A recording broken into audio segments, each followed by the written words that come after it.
வணக்கம் and welcome to Kamal's அடுப்பாங்கரை.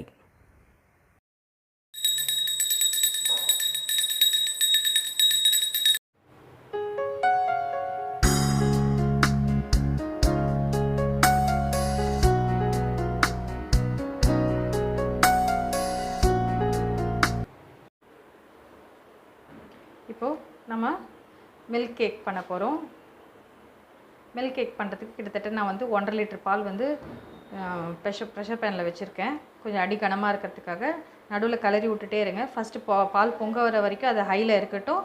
பொங்க வந்த பிறகு சிம் பண்ணிவிட்டு சிம்லேயே வச்சு நம்ம கிளற ஆரம்பிக்கலாம். பால் நல்லா பொங்க ஆரம்பிச்சிச்சு. பால் பொங்க ஆரம்பித்தோன்னே சிம்மில் வச்சிடலாம். பொங்க வர வரைக்கும் ஹையில் இருக்கட்டும். அதுக்கப்புறம் லோ ஃப்ளேமில் மாற்றிடலாம்.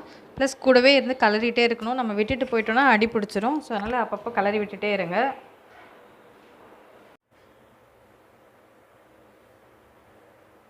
இப்போ பால் இந்த அளவுக்கு குறுகி இருக்குது. இன்னும் கொஞ்சம் பால் குறுகணும். நல்லா குறுகின உடனே நம்ம அதை ரெடி பண்ணலாம். இப்போ நம்ம இங்கே ஊற்றின பால் இப்போ இது அளவுக்கு ஆயிருக்கு. சிம்லேயே வச்சு பண்ணுறதுனால கொஞ்சம் டைம் எடுக்கும். இன்னும் கொஞ்சம் குறுகி திக்காகட்டும். பால் நல்லா குறுகி வந்தாச்சு. இந்த ஸ்டேஜில் நம்ம 3/4 கப் சுகர் ஆட் பண்ணிடலாம்.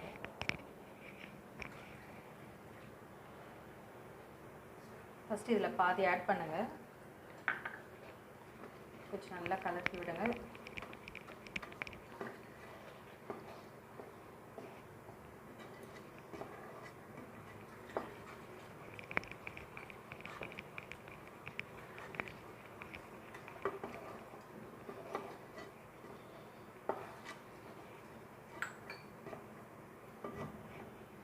இதில் மிச்ச பாதியும் ஆட் பண்ணிடலாம்.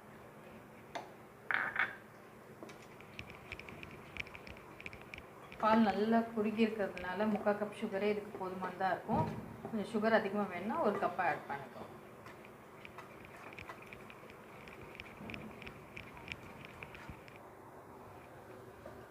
இதை நல்லா கொஞ்சம் கலரி விட்டுட்டே இருங்க. இன்னும் கொஞ்சம் நல்லா கெட்டிப்படட்டும்.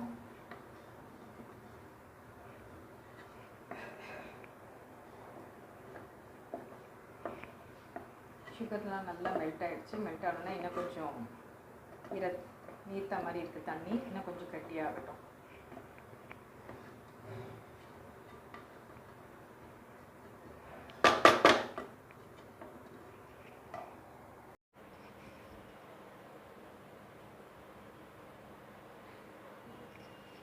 இந்த ஸ்டேஜில் கொஞ்சம் குங்குமப்பூ ஆட் பண்ணிக்கிறேன். இது ஆப்ஷனல் தான். வேணும்னா ஆட் பண்ணிக்கலாம், இல்லைனா விட்டுடலாம். நல்லா இது கலரி விட்டுடலாம். கொஞ்சம் நல்ல வாசனையை கொடுக்கும். நல்ல கலர் நமக்கு இதிலே வந்தாச்சு. பட் ஆனால் நல்லா சாஃப்ரான் ஆட் பண்ணால் நல்ல வாசனை கொடுக்கும். அதுக்காக சாஃப்ரான் ஆட் பண்ணிக்கலாம். ஆட் பண்ணனாலும் ஒன்றும் பிரச்சனை இல்லை, ஆப்ஷனல் தான்.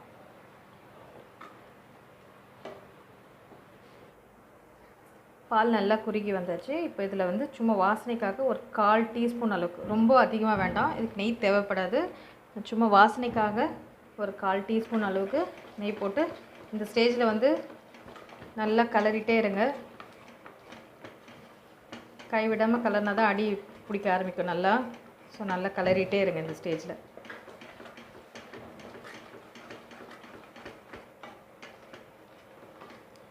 அதுக்கு நடுவில் எந்த பாத்திரத்தில் ட்ரான்ஸ்ஃபர் பண்ண போகிறோமோ அந்த பாத்திரத்தில் நல்லா நான் நெய் க்ரீஸ் பண்ணி வச்சுருக்கேன். ஸோ நெய் க்ரீஸ் பண்ணி வச்சுடுங்க. இந்த பவுலில் ஏதாவது எந்த ஷேப்பில் வேணுமோ அந்த பவுலில் க்ரீஸ் பண்ணி வச்சுடுங்க. நல்ல பால் நல்லா குறுகியாச்சு. ஸோ இப்போ இந்த மாதிரி நல்லா திரண்டு வர ஆரம்பிச்சிச்சு. இந்த ஸ்டேஜில் நம்ம இறக்கிடலாம். இப்போ நம்ம எடுத்து வச்சுருக்க அந்த பவுலில் ட்ரான்ஸ்ஃபர் பண்ணிடலாம். இதை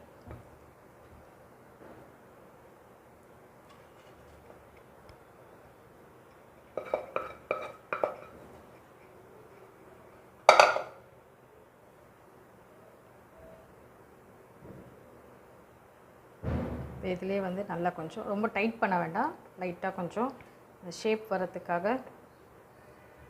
இது பண்ணி.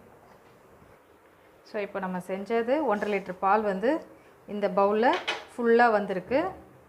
ஸோ இப்போ இதை வந்து நம்ம ஒரு ரெஸ்டிங் டைம் கொடுத்துடலாம். ரெஸ்டிங் டைம் ஒரு 3 to 4 ஹவர்ஸ்லேருந்து ரெஸ்டிங் டைம் கொடுங்க. அதுக்கப்புறமா நம்ம பீஸா கட் பண்ணி போட்டுக்கலாம். அதை நம்மளோட மில்க் கேக் ரெடி ஆகிடுச்சு. 4 ஹவர்ஸ் செட்டிங் டைம் ஆகிடுச்சு.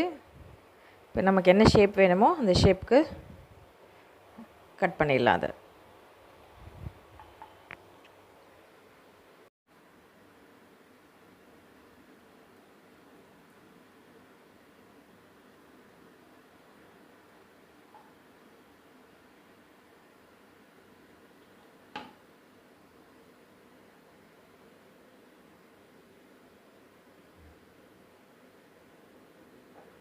நல்லா எம்மியாக டேஸ்டியாக சாஃப்டாக நம்மளோட மில்க் கேக் ரெடி ஆகிடுச்சு. இதை கட் பண்ணிடலாம்.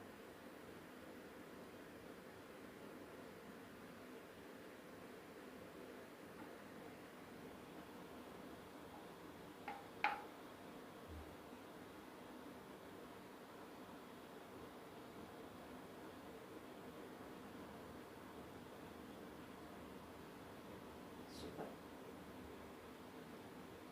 எம்மியாக டேஸ்டியாக இருக்கும்.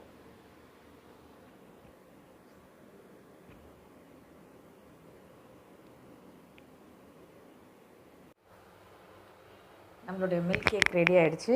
இப்போ கார்னிஷ் பண்ணுறதுக்கு நான் வெறும் பிஸ்தா ஆட் பண்ணியிருக்கேன். கார்னிஷ் வந்து நம்ம எந்த நட்ஸ் வேணாலும் ஆட் பண்ணிக்கலாம். நான் பிஸ்தாவும் ஒரு சாஃப்ரானும் ஆட் பண்ணியிருக்கேன். ஸோ நம்மளுடைய தீபாவளிக்கு எம்மியான மில்க் ரெசிபி ரெடி ஆகிடுச்சு.